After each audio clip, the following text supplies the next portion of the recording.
Okay, so our civilization was the Hittites. Just to give you like a general idea of where this here is the Mediterranean Sea and that up there is the Black Sea. And so they were located in Asia Minor, or modern-day Turkey, which is this area right here. They were known as the region of Anatolia, and that's how they started. So they first started in the middle, and then they expanded their territories out, and that's how they got this big purple area. Their rival was Egypt, which was down here, and they started to grow so big that they threatened them, so they didn't really have a good relationship. And Bozaskau was the capital. So the timeline starts in 1700 BCE, and the Hittites invaded the region of Hatti, and that's how they became a civilization.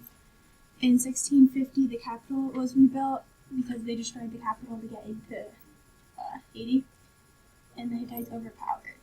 In 1400 BCE, the new kingdom of the Hittite Empire begins, so that was their best time and the time where they were most successful. The discovery of iron was in 1380 BCE, and that was a big step because they could build more things and have better tools. In 1344 BCE, the Hittites conquered Syria, and in 1285 BCE, the peak of the Hittite power was there, so that was when they were most powerful. And then in 1200 BCE, the Phrygians invaded and destroyed the empire for good. So more information about the time period. It was unknown where they came from or where they originated or when. And they invaded the region of Hatti in 1700 BCE. And there are very little historical records of the Hittite New Kingdom until 1400 BCE to 1200 BCE. And the high point of the civilization was between 1380 and 1346 BCE. And the sudden fall was around 1200 BCE, and there's not an exact reason why, but Molly will explain more on that later.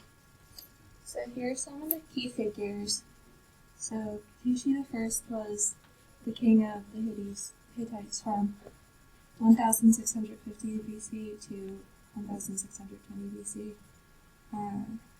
Some of his achievements were he was the founder of the old Hittite kingdom. He made the capital. He conquered Bakra and Argoa, and he failed to take the city of Halab. His heir was initially the first because his sons kept fighting, and so he just made his grandson the heir. And there's Supplemus the first, who was considered, I think, the most known king of the Hittites. He was born in 1400 BC and died 1335 BC. We know a lot about him because his son, Mercilus II, wrote a book on him called The Deeds of Supplemus. His father was, I don't know how to really say that, the third, and they were really close, but still his father appointed his brother as the king, and everybody was mad about this, so they helped Supplemus to kill his brother so he could become king. Lastly, there's Mercilus II. Oh, well, that was his son, by the way. And then there's Hattusili III, who was the king of the Hittites from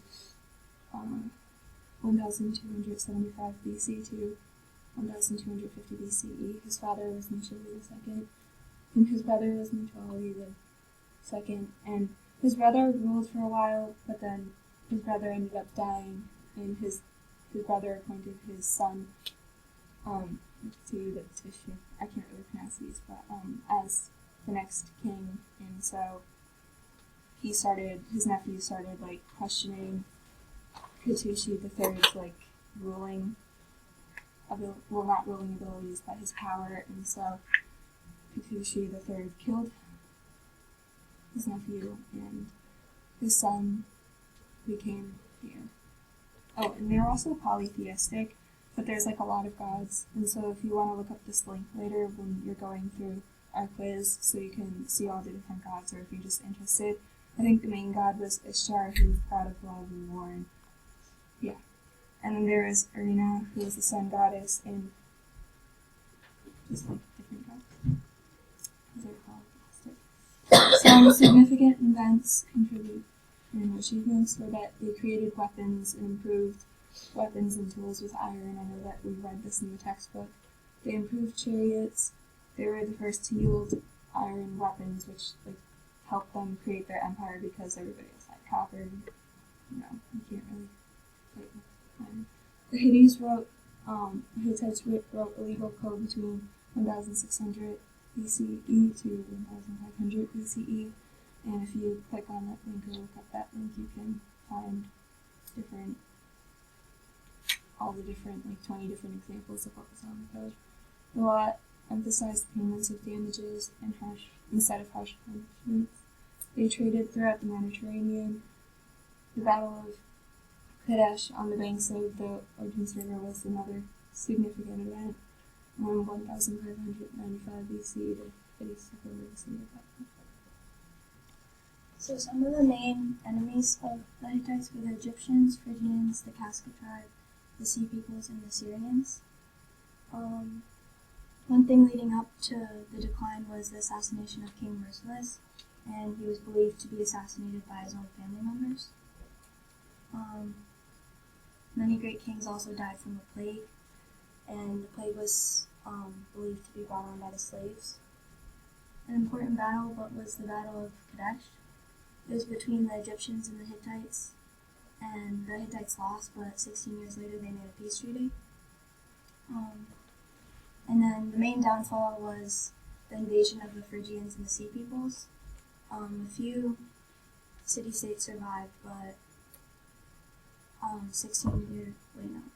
a few city-states survived, but then the Assyrians were rising to power and they wiped the rest out, and that was the Battle of Muria.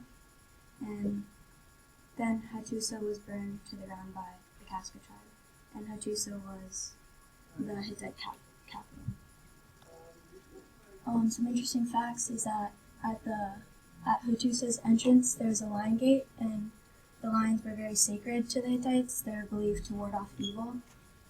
The Hittites were polytheistic. They were known as the land of 1,000 gods. They were bilingual. They spoke 9 different Indo-European languages, including Sumerian and Akkadian.